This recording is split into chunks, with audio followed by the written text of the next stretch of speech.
Hello everyone, कैसे हैं आप लोग? Okay, very good. तो कैसे रहा आपका ये 21 डेज़ का टास्क वाला चैलेंज? मतलब आप लोगों ने किया, सारे टास्क किए? कौन ऐसा है जिसने सारे टास्क कंप्लीट किए? हैंड रेज करो। Okay, very good. ठीक है, तो मैं पहले बता देती हूँ कि मैं ये क्लास रिकॉर्ड कर रही हूँ, तो अगर किसी को ये प्रॉब्लम हो कि मेरी आवाज़ ना आए वीडियो में, तो आप लोग क्या करोगे कि अपना जो भी आपको लगेगा क्वेश्चन पूछ लेना टेक्स्ट के थ्रू, ठीक है? मैं उसका आंसर कर दूँगी और जो कंफर्टेबल है वो बोल सकता है। तो जैसे 21 डेज़ आप लोगों ने किए टास्क कि आप लोगों को कैसा फील हो रहा है अभी? कुछ इम्प्रूवमेंट नज़र आया अपने अंदर? मैम ऐसे हो रहा है कि जैसे कि रिलैक्स फील हो रहा है। मैम एक्चुअली में ऐसा होता है कि मैम सेल्फ कॉन्सेप्ट की अफर्मेशन करना जरूरी होती है भाई। बिल्कुल कि जरूरी ऐसे होती कुछ है। और भी कर सकते हैं, मतलब मन ना हो तो। सेल्फ कॉन्सेप्ट करने का मन ना हो तो ये बोल रहे हो? हाँ जी, अफर्मेशन देने का मन ना हो। अरे क्वेश्चंस तो मैं आपके लूँगी अभी, आप चिंता मत करो, पर मैं थोड़ा सा जानना चाह रही हूँ कि आप लोगों ने अगर अच्छे से किया है तो आपके अंदर क्या चेंजेस आए हैं? मैम कॉन्फिडेंस हाई हो गया है। अभी आपकी जो डिज़ायर है उसके लिए क्या मतलब नज़रिया है, उसके लिए आप ज़्यादा डेस्परेट रहते हो या कम रहते हो? खुद से प्यार हुआ कि नहीं हुआ? मैम मतलब कम हो रही है, मतलब डेस्परेशन कम हो रही है, अभी नहीं बड़ा। ओके, ठीक है, क्वेश्चन बस मैं आपके बाद में लूँगी, ठीक है? ओके, तो नेक्स्ट कोई बताना चाहेगा 21 डेज़ बाद आप लोगों का क्या एक्सपीरियंस है? कुछ इम्प्रूवमेंट नज़र आया हो तो वो बताओ। अगर ऐसा भी है कि कुछ भी इम्प्रूवमेंट नज़र नहीं आया तो वो भी बताओ।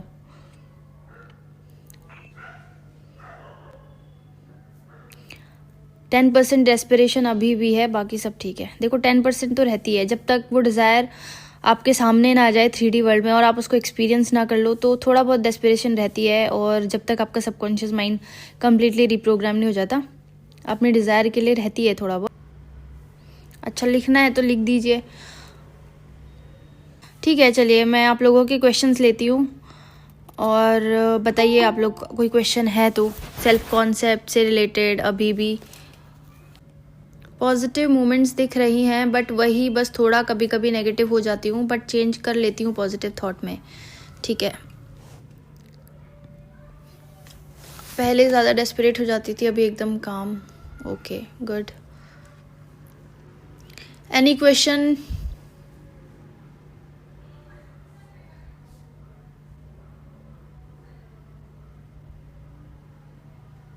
हाँ शीतल, आप कुछ पूछ रहे थे कि सेल्फ कॉन्सेप्ट की अफर्मेशंस करना ज़रूरी है क्या? यही था ना आपका सवाल?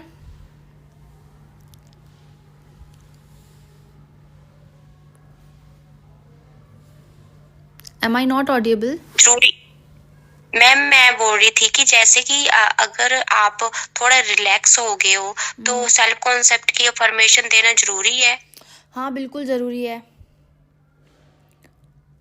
आप लोगों को थोड़ा देखो, एक अब रूटीन बना लेना। अब जैसे आपने 21 डेज़ किया, तो फिर आप उसको ऐसे भी कर सकते हो कि जैसे अभी तक तो थोड़ा सा स्ट्रिक्टली फॉलो किया होगा रूटीन, है ना?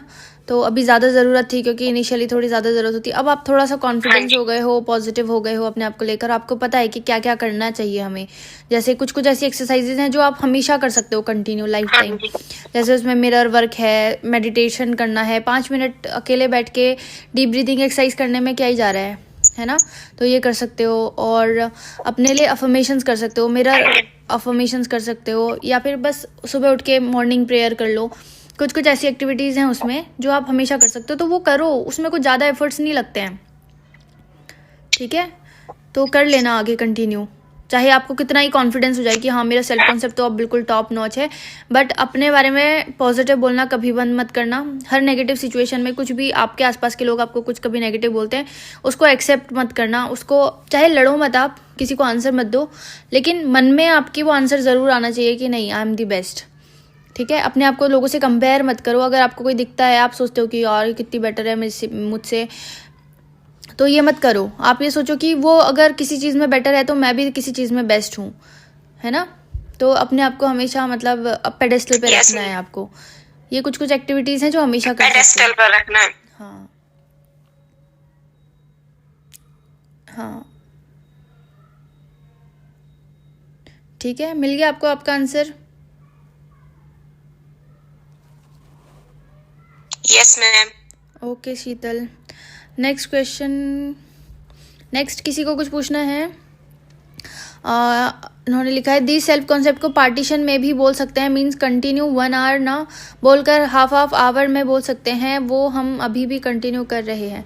हाँ बिल्कुल बोल सकते हो। देखो पूरा अभी तो स्ट्रिक्टली बोला था कि इतना टाइम करो, लेकिन अब इसके बाद आप लोग ऐसे भी कर सकते हो, सुबह उठ के सिर्फ 5 मिनट अपने सेल्फ कॉन्सेप्ट के लिए दे दो। मिरर वर्क कर लो, मेडिटेट कर लो, या जो भी आपको ठीक लगे ऐसी एक्टिविटीज़, या अपने अफर्मेशंस को रिकॉर्ड करके अपना एक रैम्पेज सा बना लो सेल्फ कॉन्सेप्ट अफर्मेशन का, और जब भी आपको टाइम मिले तो उसको सुन लिया करो।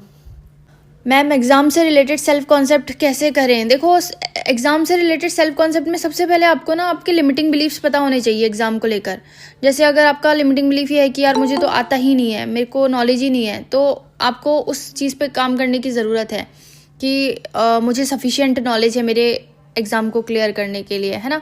ऐसे करके अपने लिमिटिंग बिलीफ्स आइडेंटिफाई करो। जिस भी एरिया का आपको सेल्फ कॉन्सेप्ट ठीक करना है, अगर शादी से रिलेटेड कोई सेल्फ कॉन्सेप्ट ठीक करना है तो उसमें कि शादी को लेकर आपको क्या डर है, अपने पार्टनर रिलेशनशिप खराब है, एसपी का बिहेवियर खराब है, तो एसपी को लेकर क्या लिमिटिंग बिलीफ है, और अपने आप को कॉन्फिडेंट फील नहीं करते हो तो अपने अंदर क्या आपको कमी लगती है कि आप कॉन्फिडेंट फील नहीं कर रहे हो, तो वो क्या लिमिटिंग बिलीफ्स हैं उनको आइडेंटिफाई करो, फिर उनको पॉजिटिव में कन्वर्ट करो।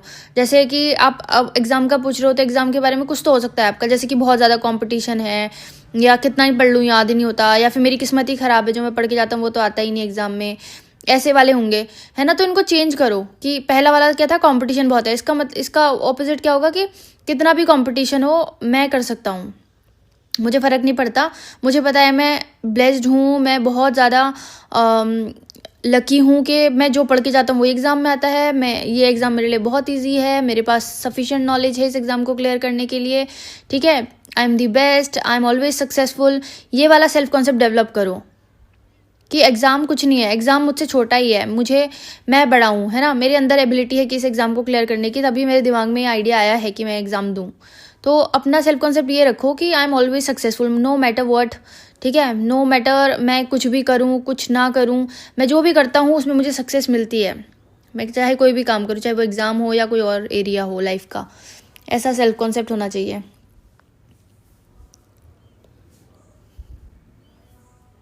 ठीक है,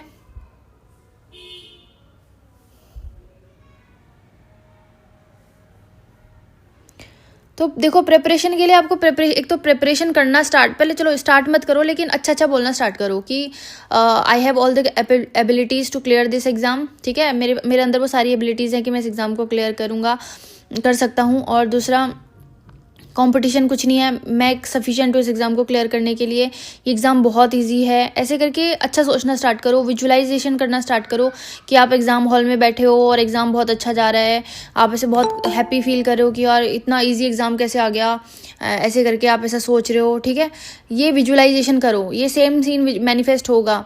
और ये विजुलाइज करो कि आपका सिलेक्शन हो गया है और आपके घर वाले आपको कॉन्ग्रेचुलेट कर रहे हैं, आपके फ्रेंड्स आपको कॉन्ग्रेचुलेट कर रहे हैं, आप उन चीज़ों को विजुलाइज करो, ठीक है। अब जब ये विजुलाइजेशन आप करते हो तो अपने आप आपके अंदर इंस्पायर्ड एक्शंस आते हैं कि ये कर ले या ये कर ले, है ना, तो वो इंस्पायर्ड एक्शंस आपको अपने आप प्रिपरेशन करा देंगे। और अगर आपकी प्रिपरेशन नहीं भी हुई ना तो भी आपको कॉन्फिडेंस आएगा कि हाँ जो भी है मैं कर लूँगा मैनेज।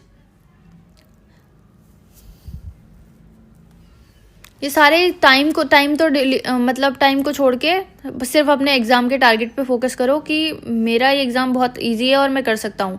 जो भी डर हैं उससे रिलेटेड उनको हटाने की कोशिश करो और अफर्म करो। पहले आई थिंक 10-15 दिन तो लगेंगे आपको अपने अंदर से वो लिमिटिंग बिलीफ्स को रिप्लेस करके पॉजिटिव बनाने में। और जब वो पॉजिटिव बिलीव्स बन जाएंगे ना, आपका माइंडसेट पॉजिटिव हो जाएगा, तो आपको अपने आप ऐसे रास्ते दिखेंगे जहाँ से आपका ये प्रिपरेशन का रास्ता भी इजी हो जाएगा और जहाँ से आपको खुद ही इंस्पिरेशन आएगी कि आप ये काम कर लो या ये पढ़ लो या ऐसे इतना हार्ड वर्क कर लो, है ना। वो इंस्पिरेशन अपने आप आती है। अगर आपका टारगेट क्लियर होता है तो वो इंस्पिरेशन आपको खुद आ जाती है, सुना होगा आपने। तो मैनिफेस्टेशन ऐसा ही होता है, इसमें कुछ अलग से आपको करने की ज़रूरत नहीं है। ये कभी मत सोचना कि मैं पढ़ाई नहीं करूँगा, अपने आप को बिल्कुल ब्लॉक करके रखा है कि नहीं मैं मेहनत नहीं करना चाहता बट मुझे सक्सेस चाहिए। क्योंकि हो सकता है कि जब आप उस विश फुलफिल्ड स्टेट में जाओ तो आपको इंस्पिरेशन आए, आपका इंस्पायर्ड एक्शन यही हो कि आप पढ़ाई करने लग जाओ। तो हमेशा अलाउ करो अपने आप को कि जो भी करवाना है करवाओ, है ना। अपने सबकॉन्शियस माइंड को ये मतलब छूट दे दो कि जो करवाना है करवा दो, बट मेरा एंड रिजल्ट ये है, मुझे यहाँ कैसे पहुँचाना है तुम देख लो। ऐसे करके अपने सबकॉन्शियस माइंड को छूट दे दोगे तो वो अपना काम अपने आप कर लेगा, आपको ज़्यादा सोचना नहीं पड़ेगा। लेकिन अभी के लिए आपको अपने माइंडसेट के ऊपर काम करने की ज़रूरत है। मतलब जो भी लिमिटिंग बिलीफ्स हैं उनको लिखो एक पेज में, फिर उसका पॉजिटिव वर्जन लिखो। जैसे कि मेरी प्रिपरेशन अच्छी नहीं है, no I am always well prepared for my exam, ऐसे कर लो। फिर वो जो नेगेटिव वाला वर्जन है उसको हटा के डिलीट कर दो, और जो पॉजिटिव वाले हैं उनको बार बार अफर्म करो, दिन में 10 बार अफर्म करो। सिर्फ उन पे फोकस करो कि अब ये मेरी रियलिटी है, अब ऐसा मेरा माइंडसेट है, तो अपने आप मिल जाएगा आपको आंसर। नहीं ये मत करो। ये I have cleared my exam, मैंने एक वीडियो बनाई थी, उसमें मैंने अपना यूपीएससी का वो शेयर किया था कि जब मेरा ये एग्जाम था तो मैंने भी ऐसे अफर्म किया। फिर तो मेरा माइंड ऐसे कॉन्ट्राडिक्ट करता था कि यार अगर तुम्हारा सिलेक्शन हो गया तो फिर तुम क्यों पढ़ रही हो। तो उस वक्त तो मैंने उसको क्लियर नहीं किया, क्योंकि मेरे को कुछ ही 10 दिन बचे थे मेरे एग्जाम के लिए, मेरे पास इतना टाइम नहीं था उस चीज़ को समझने का। बट जब मैंने उसके बाद नेक्स्ट एग्ज़ाम दिया तो उसमें मैंने उस चीज़ को बहुत अच्छे से ठीक किया और मेरा वो दूसरा वाला एग्ज़ाम क्लियर भी हो गया था।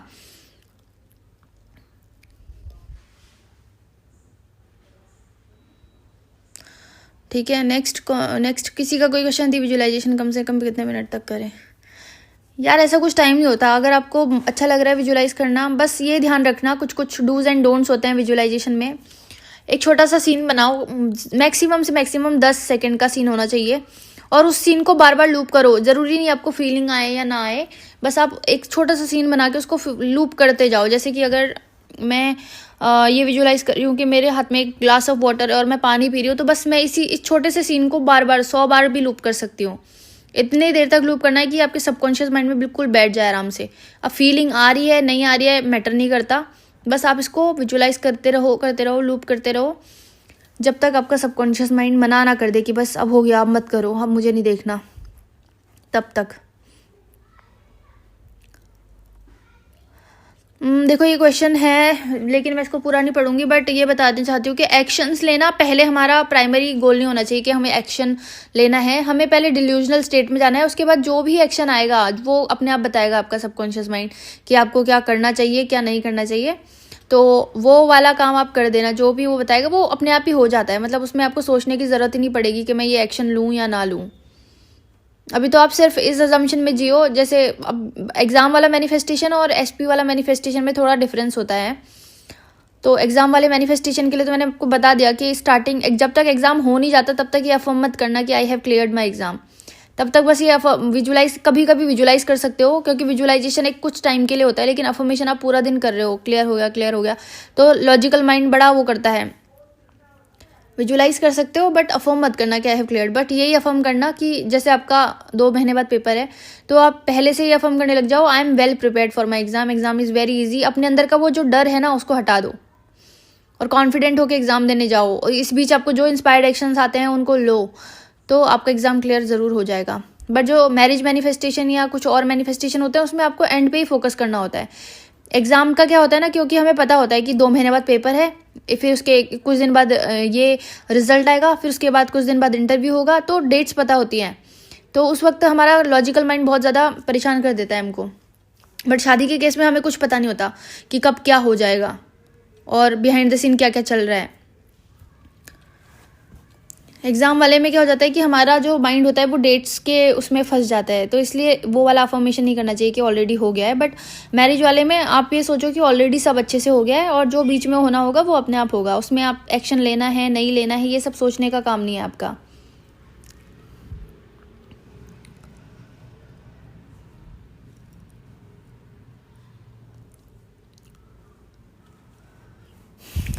यूट्यूब में ग्रो करने के लिए सेल्फ कॉन्सेप्ट में क्या बोलूँ। यूट्यूब में ग्रो करने के लिए देखो आपका टारगेट, अच्छा ठीक है, अगर आपका टारगेट सिर्फ ये है कि मनी मेरे को मैनिफेस्ट करनी है तो आप मनी के लिए अफर्म क्या करो ठीक है। जैसे कि अगर मुझे मनी मैनिफेस्ट करनी है तो मैं मनी के लिए अफर्म करती हूँ, मैं यूट्यूब के लिए ऐसे पर्टिकुलर अफर्म नहीं करती हूँ कि मेरा यूट्यूब ऐसा हो रहा है। अगर आपको यही चाहिए कि बस यूट्यूब ही ग्रो हो, वहीं से मेरे को पैसा चाहिए, तो फिर आप कर सकते हो कि मेरे यूट्यूब में सब्सक्राइबर्स बहुत बढ़ गए हैं, मेरे बहुत अच्छे व्यूज़ आ रहे हैं एंड मैं इतना अर्न करती हूँ यूट्यूब से, ऐसे करके कुछ अफर्मेशंस कर सकते हो। और कोई क्वेश्चन है आप लोगों का? सेल्फ कॉन्सेप्ट से रिलेटेड पूछिए। अगर कोई स्पेसिफिक डिज़ायर है तो उसके लिए अफर्म करो। अगर अम्ब्रेला अफर्मेशन ये हो सकती है कि everything is always working out in my favour. अब इसमें सब कुछ आ गया कि एवरीथिंग मतलब हर एरिया का जो भी हो रहा है वो सब मेरे फेवर में हो रहा है। बट ऐसा कुछ स्पेसिफिक टारगेट है तो उसके लिए अपना स्पेसिफिक अफर्मेशन होना चाहिए। रिप्लेसेबल वाली फीलिंग आ रही है, रिप्लेसेबल वाली फीलिंग आ रही है, रिप्लेस किया जा सकता है आपको, ऐसा वाला। ओके, चेंज करो उसको, अफर्म करो कि I M irreplaceable. Robotic affirmation अपने नेगेटिव थॉट्स को काउंटर करने के लिए की जाती है, तो जितने टाइम आप नेगेटिव सोचते हो उतने टाइम रोबोटिक अफर्मेशंस करो। रिप्लेसेबल वाले अफर्मेशन को इररिप्लेसेबल वाले अफर्मेशन से रिप्लेस कर दो। देखो क्या बोलना चाहिए ये मैंने आप लोगों को बहुत अच्छे से बताया है, अफर्मेशंस वगैरह सारे दिए हुए हैं, उन्हीं अफर्मेशंस को करो। जो आपके टास्क हैं उनको करो, जो आपके लिमिटिंग बिलीफ्स हैं उनके ऑपोजिट अफर्म करना स्टार्ट करो। आई एम ऑलवेज सक्सेसफुल, मैं जो भी काम करती हूँ उससे मुझे सक्सेस मिलती है, ऐसे करो। चलिए ठीक है, आप सभी को ऑल द बेस्ट आपके मैनिफेस्टेशंस के लिए, एंड मैं आप सब लोगों के लिए विश करूँगी कि आप बहुत जल्दी से अपनी सारी डिज़ायर्स मैनिफेस्ट करो, सक्सेसफुल हो जाओ। बिल्कुल, ये जो आपका सेल्फ कॉन्सेप्ट के अफर्मेशंस वगैरह हैं और जो भी टास्क थे ना, इनको दोबारा करना छोड़ दोगे तो फिर हट जाएगा। कंसिस्टेंसी मेंटेन करना, कंसिस्टेंसी अपने आप में ही एक बहुत पावरफुल चीज़ होती है। Bye bye, take care.